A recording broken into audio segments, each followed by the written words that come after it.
I'm going to Nassau Community College for freshman orientation lecture. They've named it Homeless to Hollywood. I've never been homeless. I have no idea where they got that. They do that to us colored folks, you know. Bet you no one's ever told Brad Pitt he was homeless to Hollywood. I think that the worst and the most traumatizing stereotypes are the ones that are not necessarily expressed. It's just that this feeling that you get that you're not, you know, that someone or something wants you to feel inferior, and that you're not good enough. Can I just ask you one question? You know what, ma'am? You have to wait. Okay? What? No, a maid. A Cinco de Mayo south-of-the-border party off campus at University of Delaware. Students dressed as landscapers with Pedro and Jose name tags on their work shirts. Written on the back, Spick and Span Gardeners. How much longer are you going to be? Oh, this is the last one. Thank you. I right away started hearing the jokes, you know, oh, we steal hubcaps and we have switchblades and we cut. I would like the locks changed again in the morning. And you know what? You might mention that we'd appreciate it if next time they didn't send a gang member. A gang member? Yes, yes. You feel angry a lot of the time? So now you're going to try and psychologize me? You're going to try and figure me out? I'll help you. I come from a broken home and we're poor, okay? You better go back to school and learn how to read and write English and study the Constitution, the laws of this country. If you go to school and study and don't get into one of those gangs... Don't mess with me, Holmes. Holmes, you heard me, S.A.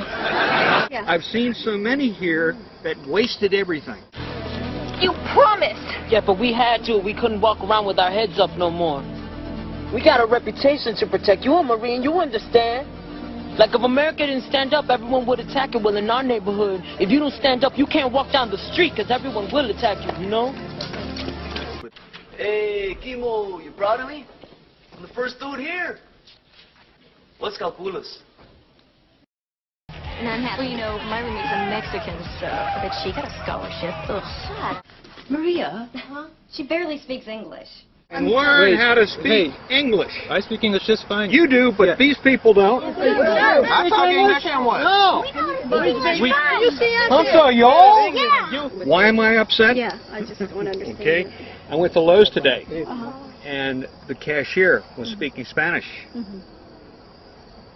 I particularly don't enjoy speaking Spanish in my country. One of my early experiences is the teacher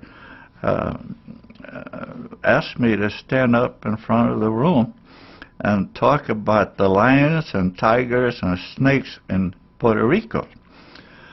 So who am I to argue with the teacher? I stood up, and I was a barefoot boy but with a lot of cheek, you know. I got up and I talked about the lions and the tigers and the snakes in Puerto Rico. I made it up. But, you know, we were seen as savages. We came from the jungle.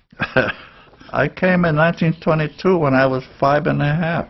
And I arrived in April and I started school in September. And Puerto Ricans did not exist in New York in those days. What I mean by that is nobody knew what a Puerto Rican was. And we would be asked, what are you? And we would have to say, we're Spaniards, because they wouldn't know what Puerto Rico was. And how about a geography lesson? My father's from Puerto Rico. My mother's from El Salvador. Neither one of those is Mexico. What are you? I'm a Puerto Rican. Oh, where is that again? These questions were proposed to me in college? What do you mean, where is Puerto Rico? What are you, a moron? California's Santa Clara University, white students dressed as Latino janitors, gardeners, and pregnant teens at a similar south-of-the-border party last February. To know that my own peers have looked down upon the Latino community and see us in this manner and have called us derogatory terms, it was just shocking.